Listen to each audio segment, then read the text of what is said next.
CSGO's first operation was weird. Ooh, chat. Currently, I think my favorite CS2 YouTuber. Let's slide in, shall we? In December of 2013, CSGO released Cobblestone and Overpass. Around a month. Chat, I'm so happy. Now as well, Penguin, he was crying for a long time that he didn't get CS2 access. Of course, he was one of the first that should have deserved it. Now it's open to everyone. The gates are open. I'm ready for his CS2 content. I think this is one of the CSGO videos still, right? CSGO's first operation. Let's see. Earlier, CSGO's major DreamHack winner for 2013 began. In August of that year, the Arms deal update was released, introducing skins to CSGO. And before all of that, just 2 months after the map workshop was released, Counter-Strike received its first operation. Operation Payback.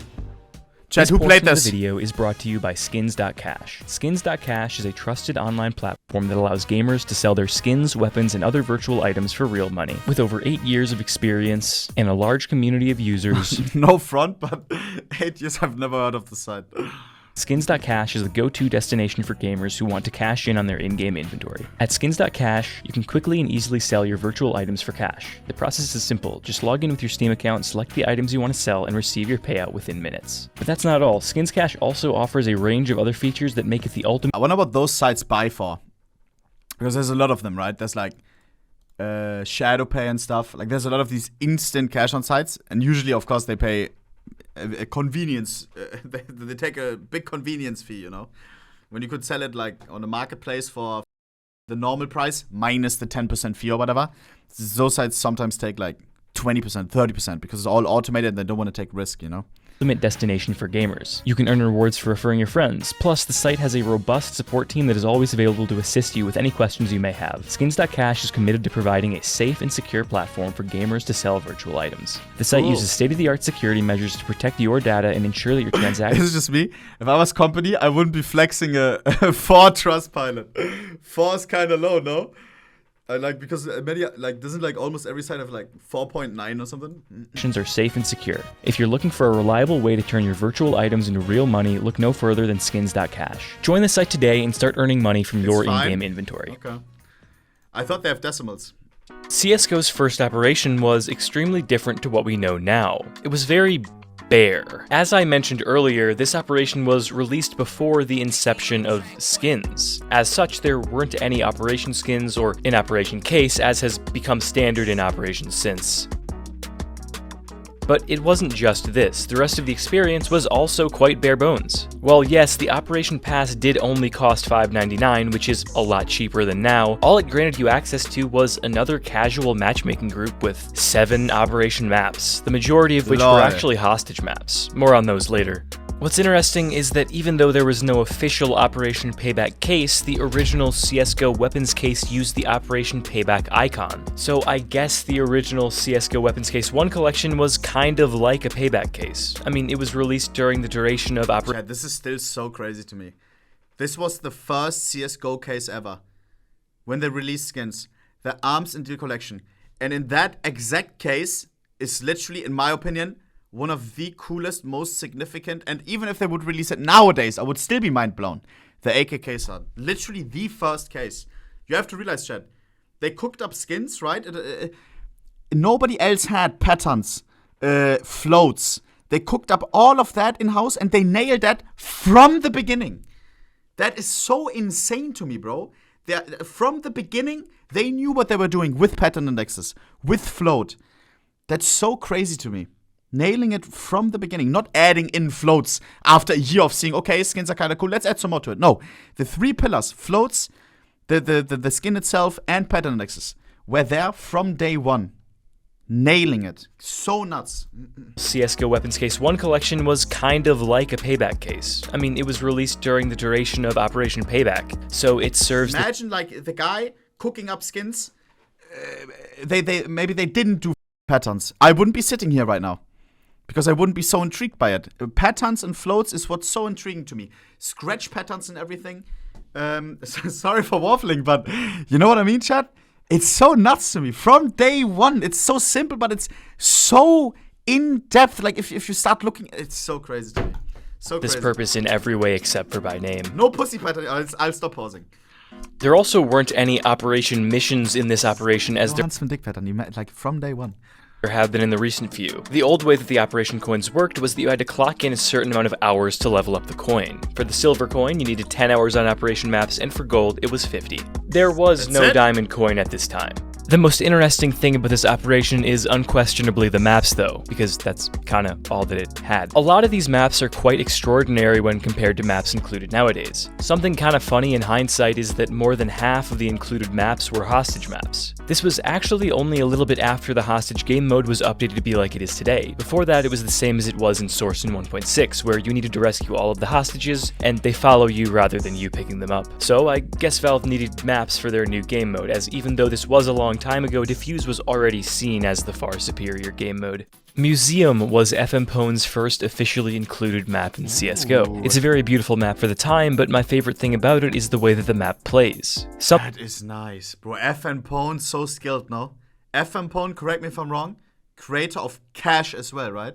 Damn, this looks like CS2. Something that we're gonna see more and more as we go through these maps is that old Counter-Strike maps had a lot more leeway in the way of just doing things because they're kinda cool. The amount of thought that had to go into how competitively viable something was very low since, well, as I said at the beginning, this was before the first CSGO major. Esports, at least in the context of CSGO, was not really a thing yet.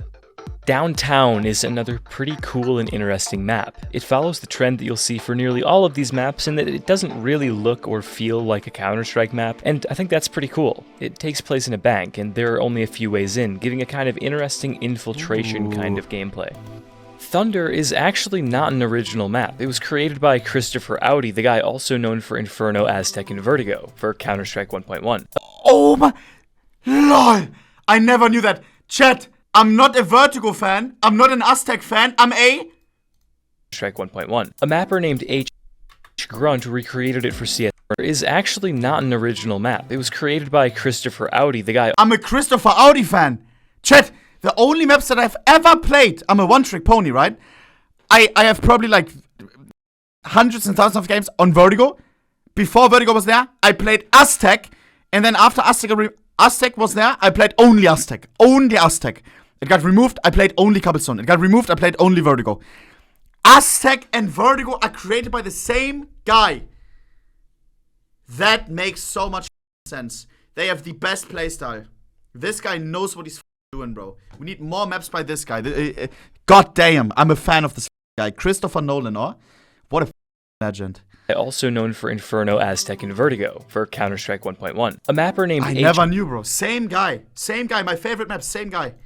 Grunt recreated it for CSGO, drastically overhauling the layout to fix balancing issues. This map takes place on a dam and the area surrounding the dam, and yes, you can fall off the edge.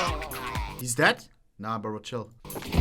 The last of the 4 hostage maps is Motel, and it's my favorite of the 4. It's based off of the Motel section from Left 4 Dead 2, and that's really, really cool. When this map was first added to the game, this dead body had a Glock that you could actually pick up, but that was removed pretty quickly. Of these 4 maps, this is the one that feels the least Counter-Strike. That's something that I love, solely because we don't ever really get maps like that anymore, except for Insertion 2. It feels like you're playing a different game with the shooting and movement mechanics of CS. This map is riddled with corridors, rooms, and just a lot of silly zones for antics to occur. Now let's get to the Diffuse maps. First off, Favela. This is one of my personal favorite community maps ever. Something about the detailing of this map just makes me extremely partial to it. There are a lot of cool hidden passageways that just keep the map interesting. It's set in a slum of Rio de Janeiro. The map has a sort of overgrown feel to it as such. It's a setting very unique to Counter-Strike, and I think Rio, bro. #1 major, you already know. I think the map maker Rick executed on it very well. Seaside is next. This map will probably be a lot more familiar to you guys than the other maps here, seeing as Seaside has been brought back numerous times, even as recent as 2019. Seaside takes place in a port town in the Caribbean, which is another very unique setting within Counter-Strike. The gameplay of Seaside is a lot more modern than the other maps that I've talked about so far, which is probably why it keeps getting added back to the game. Seaside's cool. My favorite part of Seaside is the raised sections located around the map. They were quite inventive for the time and are pretty fun. Alright, finally, we've reached the part of the video that I have been waiting for. My personal favorite map included in this operation, Library. Library is the only official 5v5 map in Counter-Strike history to have one bomb site. As such, it is also the smallest map in CS history. Who is the nah. Bro, that looks like a terrible map. Oh my god, bro. All the corners. Have one bomb site. As such, it is also the smallest map in CS history. Who is the innovative map creator that made this? Well, none other than Osmos, the creator of the Insertion map series. Course. This map is essentially a maze of bookshelves and tables, where the entire center area of the map is the bomb site. This Bro, nah.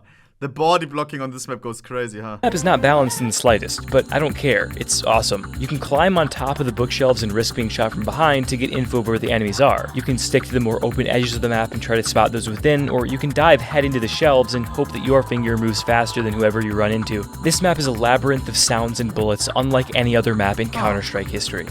As the round goes on, this chaos slows down until there are merely 2 players left on the map with nothing but their own minds to assist them in traversing this small box to find and eliminate the other. In Counter-Strike, we often use the term killbox as an insult. If a map is not detailed well, if it doesn't feel like a real place, it will be called a killbox. It only feels like a Counter-Strike map, like a place designed for 2 teams to shoot at each other. Library is a kill box, but in this context, that's the opposite of a bad thing. The beauty in Library lies in the way that it distills Counter-Strike to its essence. Rather than a map being a kill box because it lacks the ability to feel like anything more than a game map, Library is a kill box because it would be a disservice to call it anything else. Fair. Looking back at Counter-Strike's first operation, it's pretty easy to just look at how far we've come. But I think that we can also look at what we've lost. A map like Library will never be in Counter-Strike again. Is that a bad thing? Should these maps just be confined to community servers and in-house 5v5s? Yes. That's not for me to say. Counter-Strike is an ever-changing entity. What CS was when this operation came out is fundamentally different to what it is now. We've come so far, but it's important for us not to forget where we came from. Competitive is the preferred medium for most players of CS nowadays, but it's not the only medium. Maps like Library and Motel that are so different to what we play now are immensely valuable. Not in spite of their differences, but because of them. They reveal to us what we are unable to see through the lens of the modern game. The raw essence that makes Counter-Strike tick. Thank you. W. Alright, that's another one down. So I didn't play the first operation. If you guys aren't aware why there was no video last week, I was having audio trouble. If you want to know more updates like that, and also just like general stuff concerning me, you can follow me on Twitter. The link is in the description. This video is a fun one to make. I miss the operations. It'd be pretty cool if there was one just around the corner. Leave us some love, boys. But anyways, yeah, if you guys like this video, leave a like. If you like it more than that, you can subscribe. I enjoyed that. And I will see you next week. I enjoyed Have a good one. I've played countless Library matches with friends, ranging from infinite nades to Zeus only to actual tryharding. It would be awesome to see if it get a show match or something at a major. 1 bomb sign sounds crazy, bro. Valorant has 3, and we had 1 once. Interesting.